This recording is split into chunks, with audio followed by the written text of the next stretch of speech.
नमस्कार दोस्तों, मैं जितवाहन कुजूर स्टडी 21 चैनल में आपका स्वागत है।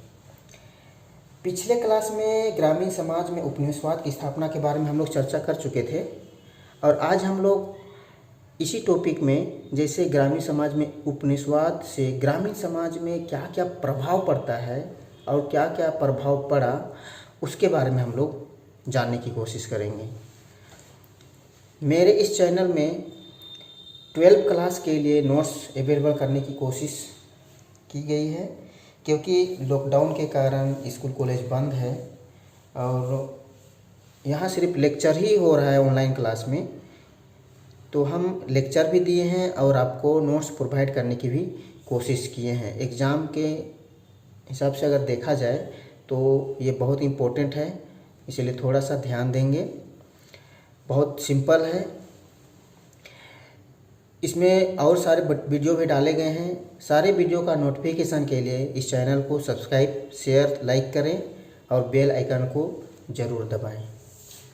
तो आज का टॉपिक है भारतीय ग्रामीण समाज पर उपनिवेशवाद का प्रभाव। क्या क्या प्रभाव पड़ता है? बहुत सारे प्रभाव पड़े हैं, जिसको हम लोग अभी पॉइंट टू पॉइंट हम लोग देखते हैं।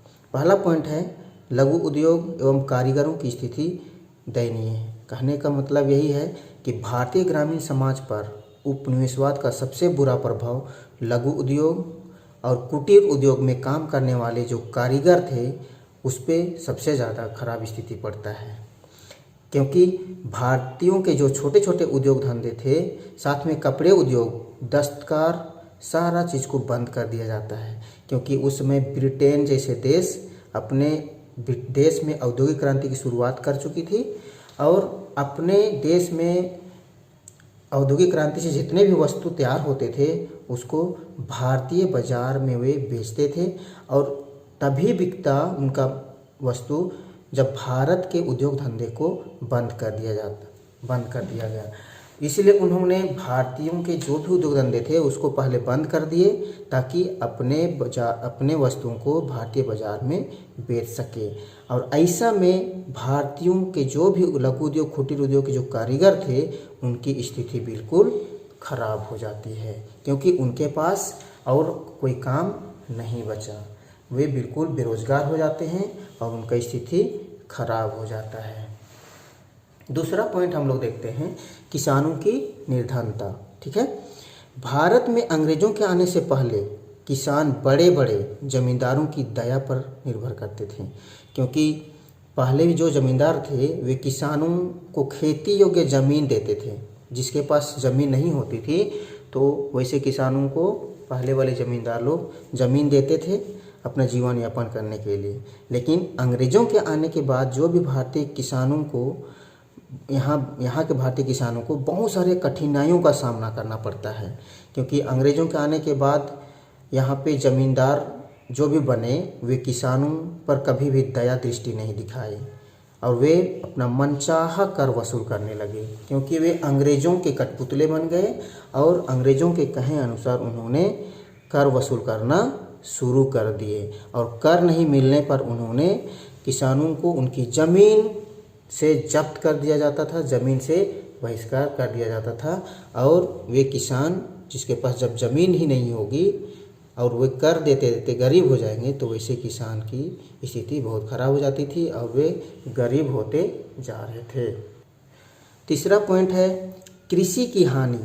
ठीक है, कृषि की हानि कहने का तात्पर्य यही है कि अंग्रेज़ों के आने के बाद भारत में खाद्य संपदा यानी पदार्थ जो धान, गेहूं, चावल के बदले व्यावसायिक खेती करने को विवश किया गया। जैसे कपास की खेती, जौ, नील इत्यादि की खेती को करने के लिए विवश किया गया, ताकि ऐसे फसल को ये लोग बेच सके, जिससे उनको तुरंत पैसा मिल सके। और ये ऐसा व्यावसायिक खेती करने के चक्कर में ये अपने धान की खेती, गेहूं की खेती नहीं कर पाए और उनके कृषि क्षेत्र में काफ़ी गिरावट आ गई और इससे उनकी कृषि में हानि हो जाता है। चौथा पॉइंट है किसान को भूमि से बहिष्कार किया जाना। ठीक है, किसान को भूमि से बहिष्कार किया जाना। अब इसमें हम लोग देखते हैं, चाहे फसल अच्छा हो या ना हो, चाहे अकाल भी पड़ जाए, लेकिन टैक्स में कोई भी परिवर्तन नहीं होता था। चाहे जब भी कोई भी अकाल पड़ जाए, फसल अच्छा होगा या नहीं होगा, लेकिन भी टैक्स तो देना ही देना है। और टैक्स नहीं चुका पाने से, इनका फसल उत्पादन की कमी भी हो जाने से वे साहूकार के पास क्या करते थे, ज़मीन को गिरवी रखते थे। गिरवी रख के वे उससे ऋण ले लेते थे, पैसा ले लेते थे, और अंत में किसान को उस ज़मीन से उनको बहिष्कार कर दिया जाता था, क्योंकि लास्ट तक उस गिरवी रखे हुए ज़मीन को वे वापस नहीं कर पाते थे। 5वां पॉइंट है साहूकारों द्वारा किसानों का शोषण। वे लोग कैसे शोषण करते थे? अंग्रेजों के भारत आने से पहले जो जमींदार या साहूकार थे, वे किसान की फसल या उनकी संपत्ति को देखकर ब्याज की दर को तय करते थे। जो भी अंग्रेजों के आने के पहले जो भी यहाँ भी ज़मींदार थे और साहूकार थे, वे किसानों का फसल को देखते थे, संपत्ति को देखते थे और उनका ब्याज की दर को तय करते थे। लेकिन अंग्रेजों के आने के बाद उनका नियम बिल्कुल ही बदल गया और वे भू राजस्व तय करना शुरू कर दिए। भू राजस्व लेने के लिए नियम बना दिए और भू राजस्व ना मिलने पर किसानों के ऊपर वे अत्याचार करते थे, शोषण करते थे, और इससे किसान लोग बहुत ज़्यादा शोषित हो जाते थे। 6 पॉइंट है किसान एवं मजदूर ऋणग्रस्त। ठीक है, किसान एवं मजदूर ऋणग्रस्त 6 पॉइंट है। जैसे किसान को कर चुका नहीं पाने के कारण भूमि से बहिष्कार किया जाता था। ये तो हम लोग पहले भी देख चुके थे ये पॉइंट, लेकिन दोबारा फिर से हम लोग देखते हैं।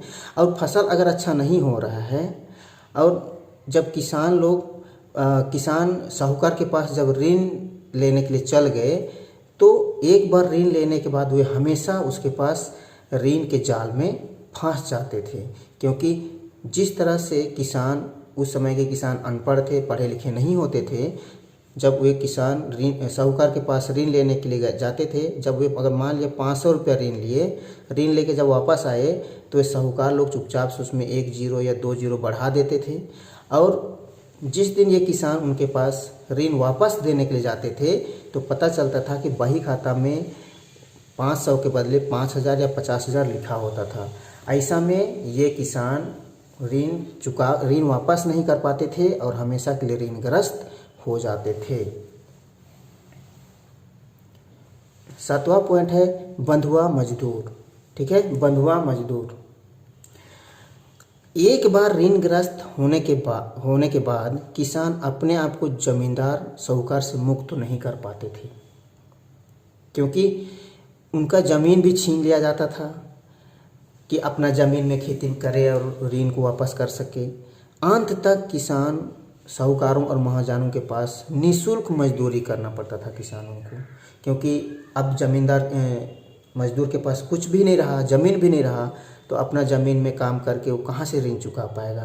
तब उनका सारी उम्र साहूकारों के पास मजदूरी का काम करना पड़ता था, और ऐसे मजदूर को बंधुआ मजदूर कहा जाता है, जो उम्र भर साहूकारों के पास निःशुल्क मजदूरी खटते थे और पीढ़ी दर पीढ़ी इनको वही काम करना पड़ता था।